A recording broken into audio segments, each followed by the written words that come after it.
Donna Fiesel, and I'm your of the Edge. Thank you so much for watching every day, Monday through Friday, beginning at 1 p.m. Central, as we get to ride home with you and talk about some awesome things. You can find us several different ways on the web. Go to icradio.media, download the free app. You can listen that way. You can also listen to and we'll talk about the show right here with AP in just a few minutes that happens every Friday at 4, Football Friday at 4. You can also find us on international television. Yeah, that is awesome. Channel 182 on Charter Communications, as well as Abundant TV, which is found on Roku, Apple TV, and Amazon Fire. I have with me now AP Steadham. Hey, AP, how are you doing? Hey, Donna, how are you? So glad to be on your show. Well, I'm tickled death to have you on here too. And so many exciting things happen. It used to be only about football. Now there's other things. We've had playoffs. We've had all kinds of great things happening. Oh, my goodness, yes. And, Donna, I think Alabama, they're turning into a basketball state. I think so, too. Do you think it has anything about you and me because we're talking more basketball now? Absolutely. I think we're the main cause. I think we're the reason for it. So what's going on in the world of basketball? Yeah, Donna, this weekend, it's the Big 12 SEC Challenge. So Auburn heads to West Virginia. Alabama heads to Oklahoma. And Tennessee is hosting Texas. And, Rick Barnes, he used to be the head coach at Texas. So that's always kind of a fun event for him to play his former team. But these basketball teams that we mentioned, Tennessee, Auburn, and Alabama, they're very, very good. I think Tennessee is 16-3, Auburn 2 or 3 losses, Alabama a couple of losses. So I think these are 3 teams, Don. If they get hot at the end of the year, you could see them in Houston, Texas for the Final Four. I really do. I think they will. You know what? And I love the fact we've got a lot of Tennessee fans here, North Alabama. But I love the fact that Tennessee is really taking off as well. I love it when the South is doing really well. Yeah, SEC basketball, especially. I mean, and I think Kentucky, they're always looking, they're the team that's championed the conference for so many years. They've had their ups and downs. Maybe they can survive this season and make the tournament. I'm not sure. It's a long way. February is really where you can make an impact for the selection committee. You start winning big games on the road. The old adage, and this was by, I think it was C.M. Newton, Mike Sly of the SEC. Who do you play? Where do you play them? And how did you fare? So those are the 3 things the committee will look at as they make their selections in mid-March for the Final Four. All those teams that will be in the Final Four for the men's basketball teams. But SEC, good league, a lot of outstanding players, excellent coaches. They've been playing well outside the conference, winning some of those games as well. So I look for an SEC team to be in the Final Four. I don't look for more than one. I'm not saying there can't be more than one, but I'm thinking that they have a chance this year to have at least one team in that Final Four. I think so, too. If you had to choose right now, who would the Final Four be? If I had to choose right now, I think Alabama is very athletic. They're difficult to defend, and they can defend themselves. They're playing very good defense. That's the change from last season down. Defensively, they're very intense this year, whereas last year they were lackadaisical, and they're shooting the ball much better. They have so much more talent. And when you have a 3-point offense, you better be having somebody on your team, more than one, who can make 3-pointers, because we all know someone can't be hot from the 3-point line every game. So Alabama's a team. Purdue, I think, is 19-1 out of the Big Ten. They're very good. I think the home team is going to be playing their heart out, University of Houston, to try to get there. And they have a good basketball team out of the American Athletic Conference. And then the 4th team, Donna, is a wild card. I don't have anybody set in mind. I did happen to see UCLA and USC on the West Coast play. They have 2 good teams. But that 4th team, I don't have it in my mind who could be playing in Houston at this time. But there's so much basketball to play down. We haven't finished January.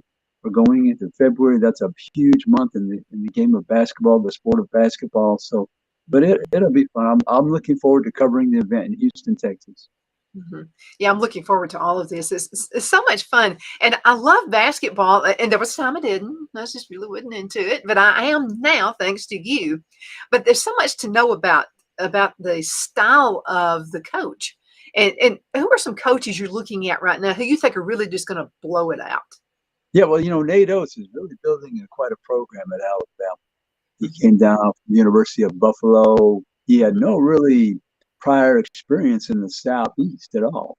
Of course, Bruce Pearl at Auburn, when he arrived, he was going to find players and recruit players, and his team always plays hard. They rebound and defend, and they play an exciting brand of basketball as well. So I can't wait for that game, Alabama at Auburn. It should be quite the night, quite the afternoon, whatever the times they play. Uh, Rick Barnes is steady up at Tennessee. He knows how to get his team ready for the tournament.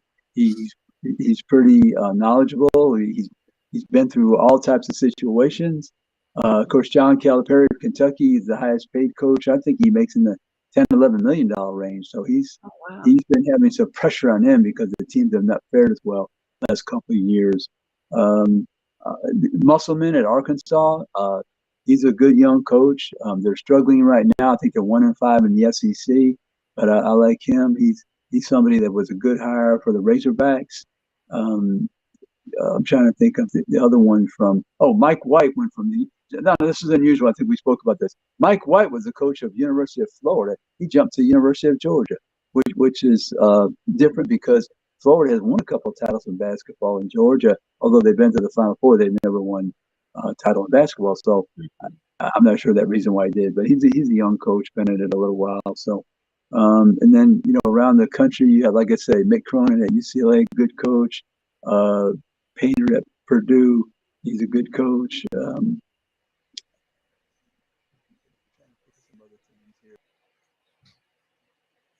Oh, I think I just lost AP. My name is Donna. Let's go ahead and go into a commercial break. We'll be right back in just a few minutes. Let me go ahead and find one. I think this will be a good one right here. Hello, I'm Mike Lindell, and my employees and I want to thank each and every one of you for your continued support. With everything going on right now, your rest is so important. That's why we're having the biggest My Pillow sale ever. Not only are my bed pillows as low as $19.98, but you can get the best body pillows ever. Regular $89.98, now only $29.98. Take your rest on the go with our Roll and Go Anywhere My Pillows for only $14.98. And we have our new couch and accent pillows. They aren't just for looks. They have My Pillow's patented adjustable fill that gives you that amazing My Pillow comfort. In this economy, you get the best gifts ever for the best prices ever. So go to mypillow.com or call the number on your screen. Use your promo code and you get deep discounts on body, couch, bolster pillows, and so much more, including my original bed pillows for as low as $19.98. Please order now while quantities last. I lost AP. What do you do when you lose someone? Okay, you pull in great commercials. We've got the best sponsors, AP. They are tops. Oh yeah. Let me see. I'm trying to get you so I can see you, Donna. Oh, there we are. Okay, I'm sorry, Donna. What happened was somebody tried to call me, so I can't put it on the airplane mode because I can't get to you. So when somebody called me, I was trying to decline the call, so it wouldn't. Let me ask you: when I was talking, were you able to hear me the entire time? No. Yeah. See, somebody tried to call me right in the middle of this. Yeah, that's why when I go on live remotes and for one of our sponsors, I don't use my cell phone because it rings constantly. I mean, you could only imagine. Yeah. Plus, I'm always getting texts from people who want to be part of the birthday club and the anniversary club and date night and all that. So I'm constantly getting texts. And so, yeah, that's the only thing about your cell phone then that's the only thing. But otherwise, we've got you right back. Yeah. I might try it on my computer next week, but I don't think it looks as good on my computer, but I'll try it, but I'll see, try it. But, yeah, cell phones are really good. The cameras in those are really good too. So we're talking basketball right now. And so we've been talking about coaches and there's some really good coaches out there. Why do you think some people choose to coach basketball and some people choose to coach football? Well, I think basketball, Donna, from a personnel standpoint, you don't have to recruit as many players. The sport is played indoors, so there's no weather factor. That's why I would choose basketball. Right. You play more games, and maybe you get a chance to erase any bad memories quicker. Yeah. Because you're on to the next game. Whereas football, You have to think about it for a week or We more. dwell on it. Yeah, you dwell on it, right? And it festers in your mind. So, but I'm not sure. In basketball, it's more of a finesse game. Football, although there's beauty to the sport with the athletes on the perimeter primarily, where they can jump and leap and try to catch the football, and the players who are running backs, they're elusive. They have all these moves. It's a collision sport, total collision sport. Basketball is a contact sport for certain, but football's collision. So I think there's different personalities coaching football versus basketball. You think so? So why would the Yeah. personalities be different? Are they a little stronger when it Yeah. comes to football? Well, the person who coaches football, he's looking for more power. Yeah. In other words, the game of you have to push the other person off the line of scrimmage, or you have to push the person into the backfield to get to the quarterback. You have to be rough and you have to be tough. Basketball, you have to be mentally tough. You have to be in condition and shape because you're running all the time. You're in motion. You've got to get your team physically prepared to be in the best shape because defensively, it's a tremendous effort. In football, Donna, I think the total time you're moving during the game, I don't know if it's 10 minutes, actually, if you think about it. Right? Yeah, Because each play is only a couple of seconds, right? You play a 60-minute game, but you're not moving for 60 minutes. You're in the huddle, you're at the line of scrimmage in your stance, and then all of a sudden, boom, the ball is snapped and you're moving. And you count to, like, let's say maybe 10 seconds, play's over. Maybe even shorter, possibly shorter. But you have to be able to rush the quarterback. So your defensive linemen, they have to be in shape, and you're always substituting them. But I think the personalities, I mean, you just want somebody on your team who could inflict that power against the other person physically. Whereas in basketball, you can't push somebody out of the way, Donna. You can muscle them, with your body to body, but you can't push somebody out of the way. That's true. So let me ask you this. Everything is split second. Business, football, basketball, whatever you do, sometimes you have to make last minute or last second decisions. Do you have a little more time to play with a decision when basketball versus football? I think that football is about planning because a lot of times, Don, for instance, on the offensive side, you might in the first 10 plays. We're running these 10 plays. I don't care what the other side does defensively. We just want to find out where they're placing their players on the field, and we'll adjust. But we want to give them a look so they can give us a defensive scheme, and then we'll alter our plan as we progress. But there's a lot of planning in football. Basketball, you're giving people a philosophy. Let's say we want to run the ball. We want to get that three-point shot going. We want to get the ball inside. We want to drive the basket, get their big people in trouble. And then they have to operate on their instinct and their preparation on the court. Football, we want to run the ball. I mean, that's a specific plan. Where in basketball, although you have a plan, it's a philosophy. You may get an opportunity to run where you wanted to slow the ball down, but if there's an opportunity to run, your players have to be smart enough to know we better get the ball up ahead. Somebody's open for a layup, so you have to change your plan on the run. So I think football is more planning and more deliberate decisions by the head football coach. Where basketball, it's a philosophy and style of play that you want to implement for that game against that particular opponent. And you always kind of, in football, you want to try to think like the other coach thinks because they can make a decision that can make you have to choose what you want to do. Right. Especially when you're on a third down play.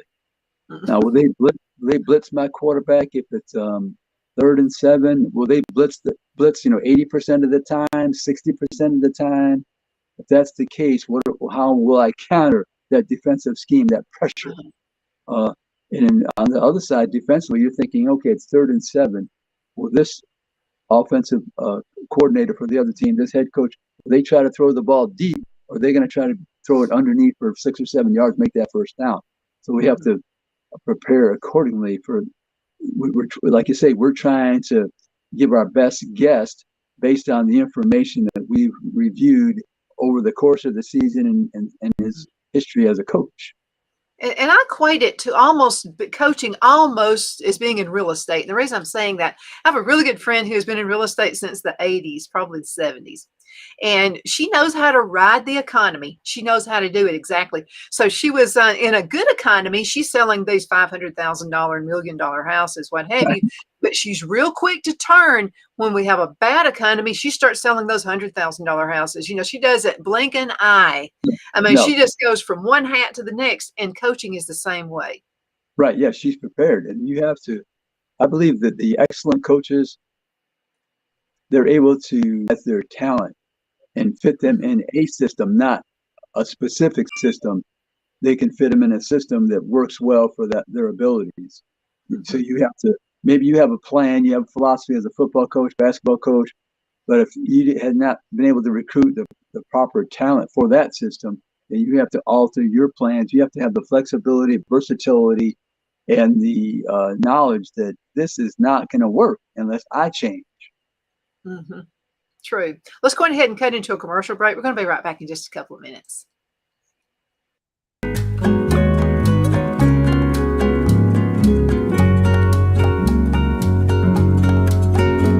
At Lamone's Mexican Restaurant, located in Henniger, Alabama, and voted Best Mexican Restaurant of DeKalb County, Alabama 2020, we're here to serve you with authentic Mexican cuisine. Order easily online by going to lamonsmex.com or call 256-657-3999 to place your order. We're open Sunday through Thursday, 11 a.m. to 9 p.m. and Friday and Saturday, 11 a.m. to 10 p.m. Whether you're celebrating a cozy date night for two or a celebration for a crowd, at Lamone's you'll love our atmosphere and friendly servers. Thank you for dining with Lamone's Mexican Restaurant.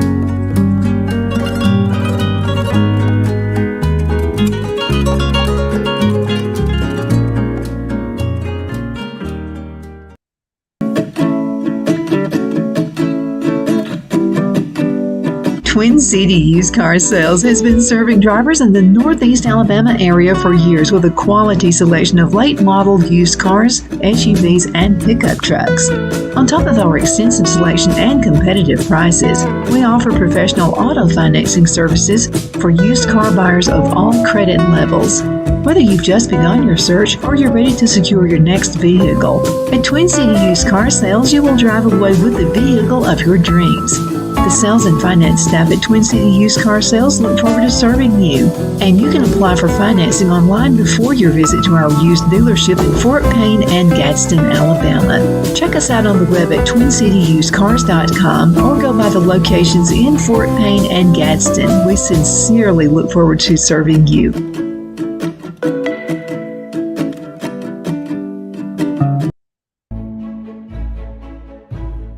The Hatter Cafe and Country Inn is nestled in the northeast corner of Alabama the Beautiful, in the delightful town of Mentone. We're located on top of scenic Lookout Mountain, near Little River and DeSoto State Park, and located only 5 minutes from shopping and restaurants. We welcome everyone through the door, and we're committed to outstanding service for all guests. At the Hatter Cafe and Country Inn, we invite people from all walks of life to come in and get away from it all. Enjoy the open spaces, treetop views, fresh, clean air, and experience Southern hospitality at its finest. We serve breakfast and lunch 8 to 2 Friday through Sunday through the winter months through March. To reserve a special event or to reserve that special getaway at the Country Inn, you can call us at 256-634-2018.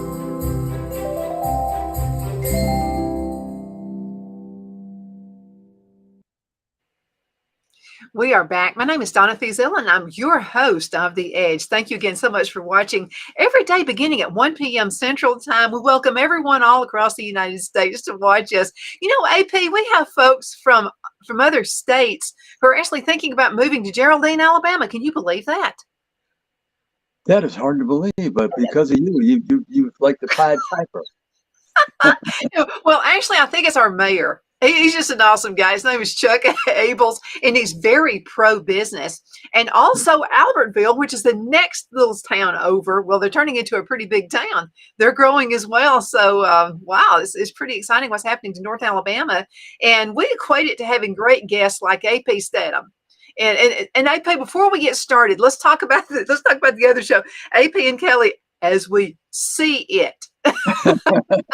Yes, yeah, thank you so much, Donnie. Yes, AP and Kelly as we see it, capital S, capital E, capital C. That stands for Southeastern Conference. So it's two connotations. We give our analysis, observations, commentary, but we also emphasize the Southeastern Conference, and we also keep an eye on the national teams as well because they invariably play the Southeastern Conference teams. But that's every Friday on IC Radio, 4 p.m. Central Time. You can listen to our show, AP and Kelly as we see it. Last week, Don, we had Jim Nagy. Jim Nagy, excuse me. I'm trying to pronounce his name correctly. I have it in my mind one way, but it's the other way. But it's Jim Nagy. He's the executive director of the Senior Bowl. That's a huge event in the state of Alabama, held in Mobile, Alabama. I think this is the 74th Senior Bowl, Don. So that game will be played on February 4th, which is a Saturday. So they'll bring in players from all the various schools from across the country, all-star caliber players. And Don, I think it's between 800, think about this, 800 and 1,000 NFL personnel, GMs and assistant coaches and scouts and owners and all types of NFL executives come down to Mobile, Alabama to check out all these football players that are going to be playing on the next level in 2023. So it's really exciting to visit with them. You talk to them about their coaches, their program, their aspirations, their goals, and you watch them perform every day in practice. We'll get to watch them on, I think, Tuesday, Wednesday, and Thursday of that week leading into February 4th. So, but that's a huge event in Mobile, Alabama, and people can watch. You can watch the game, and also you can come to the game. You know, there's some tickets available. I'm sure it's a fun day. Yeah, that sounds like a lot of fun. Who's going to be on the show this coming week? Yeah, we're gonna have. I think Donna, we're gonna have a couple players that would interest the people in the state of Alabama. We're gonna have an Alabama player that's competing in the Senior Bowl and an Auburn player. So listen up for the names. I have a couple names in mind, but I don't want to tell you until we actually do the interviews. But we should have an Alabama player and an Auburn player as well. That's awesome. I wonder if they ever have this urge, you know, when you got an Alabama and an Auburn player, you know, I mean, in my own marriage, we like, you know, because Phil is a huge Alabama fan and I'm a huge Auburn fan. You like to pick on each other. Do they kind of pick on each other when they're being interviewed? Oh, a little bit, once in a while. Rib each other some, you know. Yeah, once in a while you get her to rib the other school. Sure, you will. So we're going to be in the same room, actually, I believe. So they'll be near each other. So that'll be kind of fun. I'll never forget. Phil and I were engaged to get married. We're at his dad's house. We're in his office, and he had Alabama stuff everywhere. I mean, it's just all over his office. And he looked at me and he said, "Are you an Alabama or are you an Auburn fan?" Well, I'm looking at all and I can't lie to him. He's a minister, you know. And so I said, "Well, I'm an Auburn fan." So I'm almost apologizing for it. And he looked at Phil and he said, "Son, that girl's an Auburn fan." I said, "Well, I'm sorry." But we like to rib each other. It's a lot of fun. We used to take it much more serious than we do now. I think so. Yeah, the players down, you know, maybe they've played at the same high school or competed against each other at rival high schools. They're from the same state. I mean, there's players that come from Georgia and Mississippi and Tennessee and Florida and Louisiana and other states that come to Alabama and Auburn. So they might have known each other since they were 10 years old, possibly. Mm-hmm. You know what? We had so much fun when we had the Wishbone Boys on the show. We need to do some kind of reunion with them.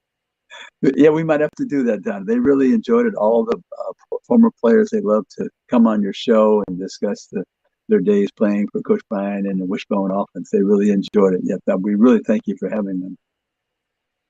Oh, it was my pleasure. I mean, totally my pleasure. Oh, and Donna, people can buy a DVD of that Wishbone Boys too. That's available. Oh, okay. And the books are still out there. The books are out there in the DVD too. So yeah, they can watch it and have a copy of it for their friends and family that follow Alabama football or just football in general. It's a good story. It changed the state of Alabama. You know, really the state of Alabama and Alabama football. That decision was made. It really did. Well, you know, the common question I asked every one of the players was about Mrs. Bryant. And oh, they loved her. And she was almost like the mama that when the daddy Oh, got onto it, you could go to the mama. And oh, exactly. You described it perfectly, Donna. Yeah, she was Mary Herman Bryant. She was the one that would console the players if Coach Bryant was riding them rather hard. it's okay. And when they would get married, they said that, she would have them over to the house, them and maybe the potential, the fiance, and she would have them over to the house and talk to them about, the life of football is a little different in a marriage. It is, right, for sure. That was she was a tremendous asset to Coach Bryant and the University of Alabama. She really was. And she was a graduate of Alabama as well. So she loved the school and it was easy to sell and easy to mentor those young players and their potential wives. Mm-hmm. I could see their marriage almost being like my grandparents, where my grandmothers really wore the pants. They let my granddads think they did. In some instances, yes, I think so. I believe so. Definitely, she was the woman behind the man. And you got to have that in successful. Now, in coaching on the field, and this is whether it's basketball or football, whatever, soccer, whatever, you've got to have some good assistant coaches that you're almost married to them, aren't you? Oh, absolutely. And there's a flock of assistant coaches nowadays down. The staffs are so huge. So everybody has a responsibility. And you're trying to, I think as a head coach, you're trying to hire people who know something different than you. So they can add to the entire program. They can bring in something that it's a little bit slightly different than the way you operate, whether it's offensively, defensively, on the special teams. That's what I would do if I was the head coach. I want to bring in somebody that has more knowledge than me about a specific side of the ball, a specific facet of the game. And it's real important that, all the different angles too. That's why starting out as a coach or in any business, you really need to start at the bottom so you can kind of get a good ground floor idea of how the whole operation works. It's different than it is in a textbook, I'm sure. Yes, you have to be curious. You have to be hungry. You have to be dedicated. You have to have a lot of energy, Donna, to enter the profession of football at any level. Mm-hmm. I think so. And I think that's probably why Mrs. Bryant that she wanted to meet with the couples before they got married, because she was there, had been there, done that, almost like Mrs. Graham, Billy Graham's wife. She was interviewed. Barbara Walters had interviewed her once, and she said, Billy is gone a lot, and, do you ever think about divorce? And she said, divorce, no, murder, yes. So it's almost the same. Okay, about a minute left in this segment. What do you want to tell the folks before you go, AP? Oh, yeah. Okay. So I would say be looking out for the upcoming Senior Bowl, because that's a big event in the state of Alabama. Watch that game or come down to Mobile and enjoy all the sights and the food and festivities for the Senior Bowl. And then we're going to keep watching that basketball down with enthusiasm, because we believe that there's going to be a team from the Southeastern Conference. Hopefully one of those three, Alabama, Auburn, or Tennessee, has an exciting run to the Final Four in Houston, Texas. Mm-hmm, absolutely. Number one with me is Auburn. But if Auburn doesn't do it, it's going to be Alabama. If not Alabama, Tennessee. Yes, that would satisfy me, Donna. Absolutely. AP, thank you so much for being on the show today. It's always a pleasure. Oh, my pleasure, John. Thank you very much. Can't wait to see you on Friday, Football Friday. 4 o'clock. Absolutely. Bye, everybody. Thank you so much for watching. And we're looking forward to seeing you in just a few minutes with the next awesome guest. So you take care. Shepherd's Cove Thrift Shop, located on Highway 431 in Albertville, is a large store that is restocked weekly with new and gently used items donated by our community. When you shop at the Hospice of Marshall County Thrift Shop, you not only get great deals, but you are also helping neighbors and friends receive the end-of-life services they desperately need. Hospice of Marshall County is a nonprofit United Way agency, and we depend on the generosity of those in our community to continue providing expert care for all, regardless of